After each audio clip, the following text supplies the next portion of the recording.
हाय, पहचाना। व्हाट्सएप पर एक नंबर से मैसेज आया। देख, मैंने उत्सुकता से प्रोफाइल पिक देखी। एक खूबसूरत चेहरा, हाथों से ढका सा, और साथ ही स्टेटस भी शानदार। जरूरी तो नहीं हर चाहत का मतलब इश्क हो। कभी कभी अनजान रिश्तों के लिए भी दिल बेचैन हो जाता है।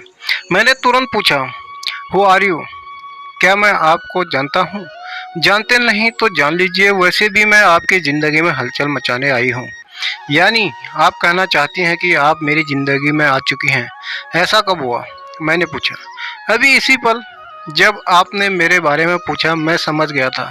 युवती काफ़ी स्मार्ट है और तेज भी। मैंने चुप रहना ही बेहतर समझा। तभी फिर मैसेज आया। देखकर मैं इग्नोर नहीं कर सका। क्या बात है, हमसे बातें करना आपको अच्छा नहीं लग रहा है क्या? यह तो मैंने नहीं कहा, मैंने तुरंत जवाब दिया। तो फिर ठीक है, मैं समझूं कि आपको मुझसे बात करना अच्छा लग रहा है। यही समझ लो, मगर मुझे भी तो पता चला कि आप हैं कौन। इतनी भी क्या जल्दी है, आराम से बताऊंगी। युवती ने स्माइली भेजी तो मेरा दिल हेलो से धड़कने लगा। मैं सोच में डूब गया कि यह युवती अजनबी है या उसे पहले से जानती है। कहीं कोई कॉलेज की पुरानी दोस्त तो नहीं जो मज़े लेने के लिए मुझे मैसेज कर रही है। मुश्किल यह भी कि फ़ोटो में चेहरा भी पूरा नज़र नहीं आ रहा था। तभी मेरा मोबाइल बज उठा।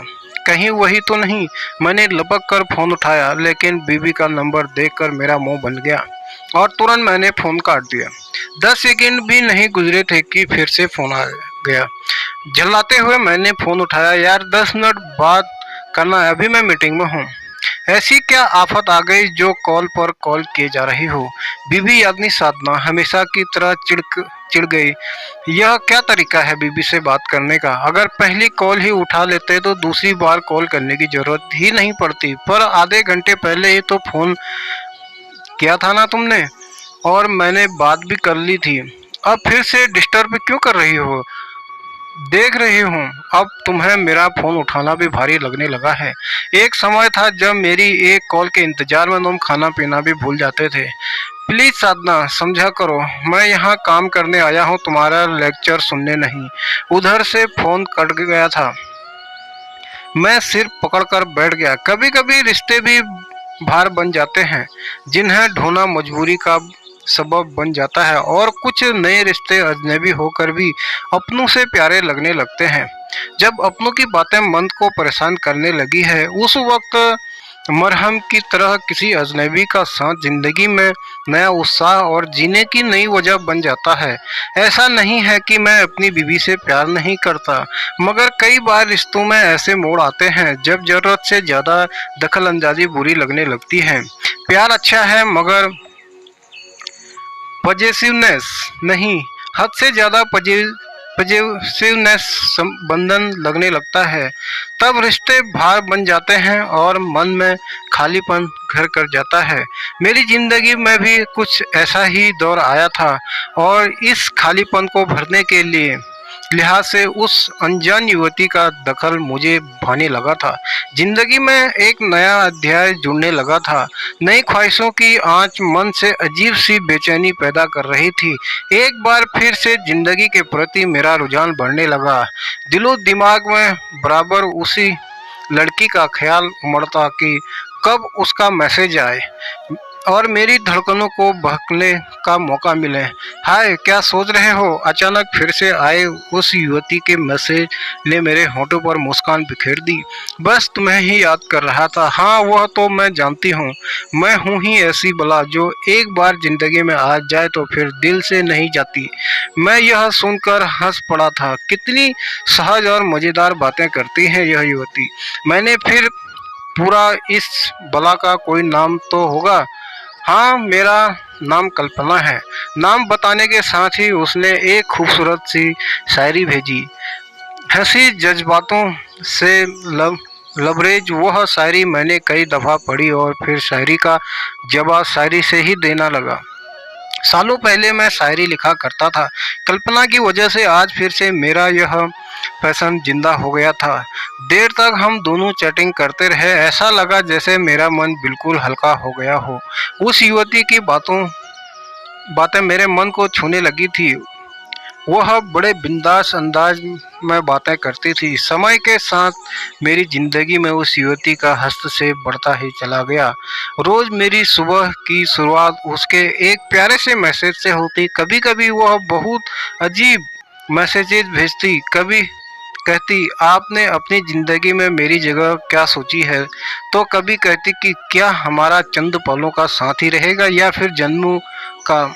एक बात जो मैं आसानी से महसूस कर सकता था वह यह कि मेरी बीवी साधना की खोजी निगाहें अब शायद मुझ पर ज्यादा गहरी रहने लगी थी। मेरे अंदर चल रही भावनात्मक उथल पुथल और सवर रही अनकही दास्तान का जैसे उसे एहसास हो चला था।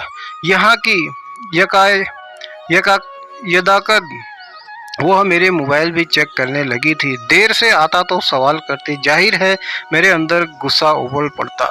एक दिन जैसे झल्ला कर कहा, मैंने तो कभी तुम्हारे एक एक मिनट का हिसाब नहीं रखा कि कहाँ जाती हो, किससे मिलती हो, तो पता रखो ना।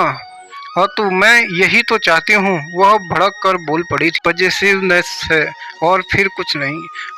प्यार में पॉजिटिवनेस ही जरूरी है अतुल। तभी तो पता चलता है कि कोई आपसे कितना प्यार करता है और बांटता हुआ नहीं देख सकता। यह तो सिर्फ बेवकूफ़ी है, मैं इसे सही नहीं मानता। साधना, देख लेना, यदि तुमने अपना यह रवैया नहीं बदला तो शायद एक दिन मुझसे हाथ धो बैठोगी। मैंने कह तो दिया, मगर वह बाद में स्वयं अफसोस हुआ। पूरे दिन साधना भी रोती रही और मैं लैपटॉप लेकर परेशान चुपचाप बैठा रहा। उस दिन के बाद मैंने कभी भी साधना से इस संदर्भ में कोई बात नहीं की। न ही साधना ने कुछ कहा, मगर उसकी शक करने और मुझ पर नजर रखने की आदत बरकरार रही। उधर मेरी जिंदगी में नए प्यार की बगिया बखूबी खिलने लगी थी।